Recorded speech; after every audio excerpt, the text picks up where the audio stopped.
Hey guys, welcome back to No Recipe Required. I'm Dave. Today I'm going to show you how to make a pasta dough. Okay guys, so to make our pasta dough, I'm just going to start off with some flour and put it right on my board. I probably going to use 3/4 of a cup or so. Obviously the recipe scales to as much as you want. I'm going to make a nice big mound here, and then I'm going to make a little hole in that mound, kind of like a volcano. This is the technique I use is the well method. I guess named after looking at a well type of surface. So once we've got that mixed in, I've actually got some egg yolk here. Now I've just got it in a container here because I did a recipe yesterday that required some egg whites, so I saved the yolks, went ahead and made pasta. Absolutely, you can go ahead, you can use whole eggs, egg yolk and egg white in the dish. Perfectly fine. If you use just yolks like this, the pasta will be kind of richer, it'll have a more yellow color, but exact same technique whether you do one or the other. So I'm going to go ahead and drop probably the yolks for 2 or 3 eggs in there.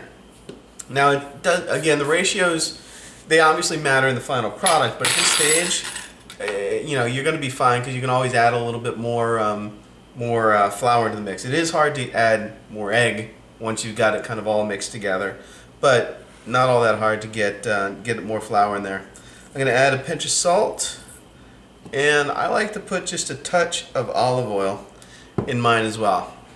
Now use a fork here, and you just kind of start scrambling the eggs like you normally do, and then you slowly bring in some of that flour from around the edge without, obviously you don't want to break the wall of the well or the pasta, or the mixture is going to kind of go all over the place.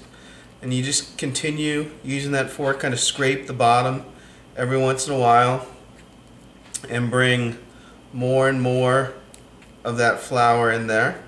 I think I'm going to be able to use a little bit more liquid, so I'm going to go ahead and add the rest of that yolk in there,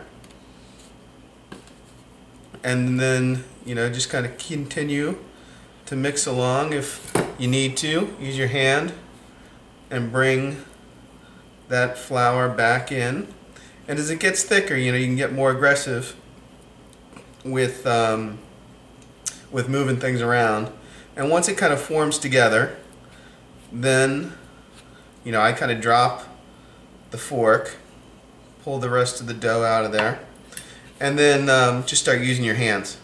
And the idea is just as you push it around and mix it together, that egg is going to pick up more and more flour. It's going to dry out, and this is the dough we're forming.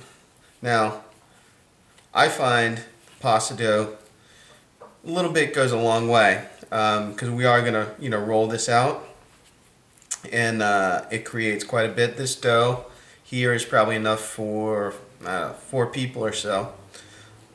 Just kind of, you notice it's still, you know, very sticky. It's sticking to my hands.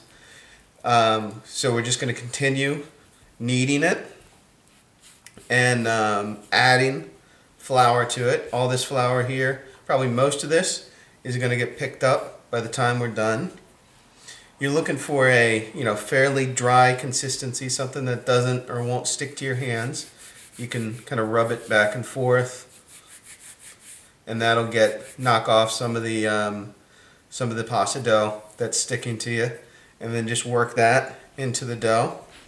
And then once it's firm like this, you want to kind of start kneading it. I like to squeeze with one hand, kind of turn it 90 degrees, and then come in with the palm of my other hand. So I'm going to move my excess flour away, going to keep some on there so it doesn't stick, and just continue to knead. And I'm going to continue doing this for probably 5 or 6 minutes. We'll come back once I've got it kneaded out. Okay guys, so like I said, I've been kneading for probably 5 or 6 minutes, and I go, you know, until you can kind of tell by, if you press it down and you see the dough kind of constrict a little bit, that means you've gotten some of that gluten developed, which is going to give the pasta a nice firm texture. Now you can go ahead.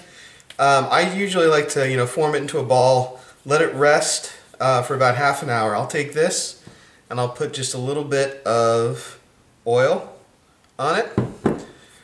Just coat the outside to prevent it from drying out. And then I'm going to wrap this in plastic wrap. Put it in the fridge for about half an hour. Then it's ready to use. We're going to roll it out. Or you can, if you do it a couple hours ahead of time, that's perfectly fine as well. Let's go ahead. We'll give it a chance to rest and come back once we're ready to roll it out.